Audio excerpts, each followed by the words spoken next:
Smartphones definitely cause cancer. Maybe not. If you're watching on your phone, it's giving you mad cancer. Oh, it might be, or it might not. 2 new studies have found a correlation between cell phone radiation and cancer in lab rats. Researchers from the U.S. National Toxicology Program tested 3,000 rats and mice of both sexes for 2 years, while European scientists at the Ramazzini Institute in Italy studied 2,500 rats from fetal stage to death. Smartphones emit non-ionizing radiation measured in radio frequency energy. Cell phones and wireless devices emit RF radiation continually, with dose intensity varying with distance from the body. The studies found that prolonged exposure to even low levels of RF radiation cause male rats to develop rare heart tumors called schwannoma, which affects a neuron called a Schwann cell. In the Ramazzini study, researchers also found a weaker link between RF exposure and glial cell cancer in the brain of female rats. So is your phone giving you cancer? Probably not as much as your diet. Keep watching this on your phone. The right way to charge your phone. If your phone battery is draining too fast and barely holding up, that might be your fault. You've probably been charging it wrong this whole time. Modern smartphones use lithium-ion batteries that charge fast but also get used up quickly because of the sheer amount of mobile activity they power. People tend to drain their phone batteries before plugging them in overnight. Fortunately, most are equipped with chips that protect against overcharging. Still, it's unwise to leave a device plugged once its battery is full, since trickle charges can heat up the phone, stressing and wearing down the battery.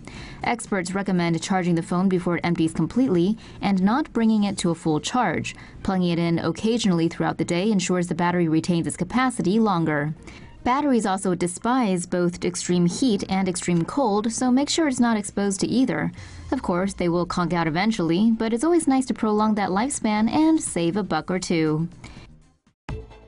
Google is watching. Google has been collecting location data on Android phones even when the location services are disabled. Excuse me? Since January, all Android devices, even with location services disabled, have been sending cell tower addresses to Google. Devices with cellular data or Wi-Fi connection appear to send data each time they were in range of a new cell tower. Android devices without a SIM card but connected to a Wi-Fi network would still send tower addresses to Google. With user location data, cell towers could be used to triangulate location to around a quarter of a mile radius, and even closer in urban areas where cell towers are closer together.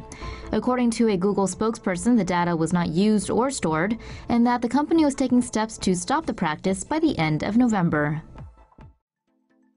Whoops. Military analysts discovered data released by fitness tracking company Strava reveals sensitive information about U.S. bases and military personnel around the world. Global heat map published by Strava uses satellite information to plot the location and movements of its users by lighting up areas of activity. In locations like Afghanistan, Djibouti, and Syria, Strava users are almost all foreign military personnel, meaning their bases stand out brightly, which could be dangerous for operational security. Strava apps and devices can have their location services turned off. The company issued a statement urging users to make sure they understand the privacy settings. The locations of many of the sites are public knowledge, but still, someone's going to take the blame for this.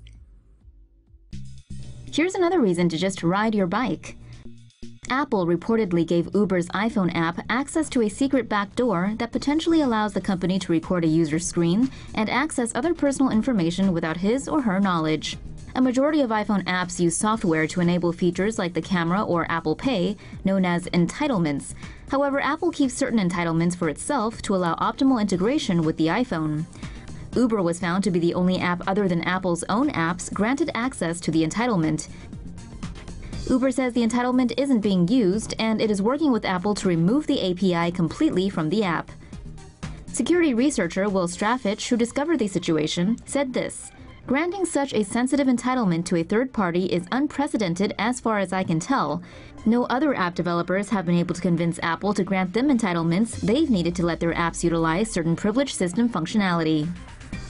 Anyone need a lift instead?